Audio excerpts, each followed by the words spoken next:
బీదర్ అఫ్జల్గంజ్ కాల్పుల కేసులో హైదరాబాద్ బీదర్ పోలీసులు సెర్చ్ ఆపరేషన్ కొనసాగుతోంది. కాల్పులకు తెగబడిన ఈ ముఠాను బీహార్ గ్యాంగ్ గా గుర్తించారు పోలీసులు.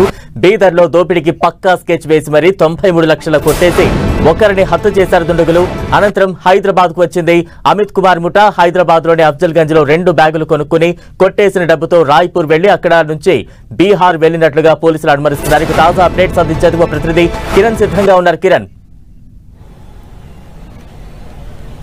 బలరా బీదర్ లో ఏటీఎం దొంగతనానికి పాల్పడిన దొంగల కోసం కూడా హైదరాబాద్ పోలీసులు గాలింపు చర్యలు ముమ్మరం చేశారు. ఇప్పటికే 10 టీంలను ఏర్పాటు చేసి కూడా జరగబడుతున్న పరిస్థితి కనిపిస్తుంది. రాత్రి ఆ ఘటన జరిగిన తర్వాత కూడా హైదరాబాద్ నుంచి వారు పరాయినట్టుగా ఇప్పటికే పోలీసులు ఒక నిర్ధారణకు వచ్చారు. కాబట్టి నిన్న జరిగిన ఘటన కావచ్చు, తాజాగా ఇటు నిన్న మంగళూరు, ఈ రోజు మంగళూరు మధ్యాహ్నం ఇటు బ్యాంకులో కూడా మరొక ముఠా దోపిడీకి పాల్పడితే సుమారుగా 15 కోట్లకు సంబంధించి కూడా నగదును అపహరించినట్టుగా తెలుస్తుంది. కాబట్టి తాజాగా నిన్న ఘటన నేపథ్యంలో ప్రస్తుతానికైతే పోలీసులు అలర్ట్ అయ్యారు. నిన్నటి నుంచి కూడా సెర్చ్ ఆపరేషన్ కొనసాగిస్తున్నారు. ఈస్ట్ జోన్ పోలీసులకు సంబంధించి కూడా దర్యాప్తు కొనసాగుతున్న పరిస్థితి అయితే కనిపిస్తుంది. కాబట్టి తాజాగా నిన్న రాత్రి ఇటు 2 దొంగలు కూడా హైదరాబాద్ నుంచి కూడా పారైనట్టుగా తెలుస్తుంది. కాబట్టి దీనికి సంబంధించి పూర్తిగా దర్యాప్తు కొనసాగుతుంది. ఇప్పటికే ఇటు రాష్ట్రాన్ని విడిచి వీరు ఛత్తీస్గఢ్ కి వెళ్లిపోయినట్టుగా ప్రాథమిక సమాచారం అందుతుంది. కాబట్టి దీనికి సంబంధించి పూర్తి స్థాయిలో కూడా విచారణ కొనసాగుతున్న పరిస్థితి అయితే కనిపిస్తుంది. కాబట్టి ఈ గ్యాంగే గతంలో ఇటు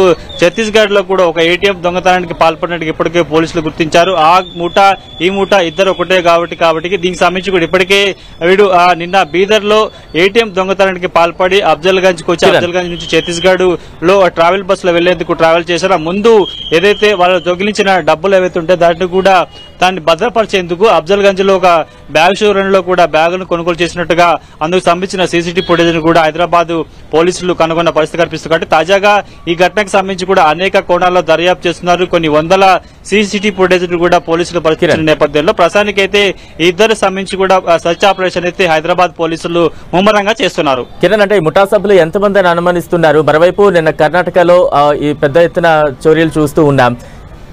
ఈ రకంగా ఎన్ని కేసులు వీరి మీద ఉన్నాయి? ఎన్ని రాష్ట్రాల్లో ఇటువంటి దోపిడీలకు పాల్పడ్డారు?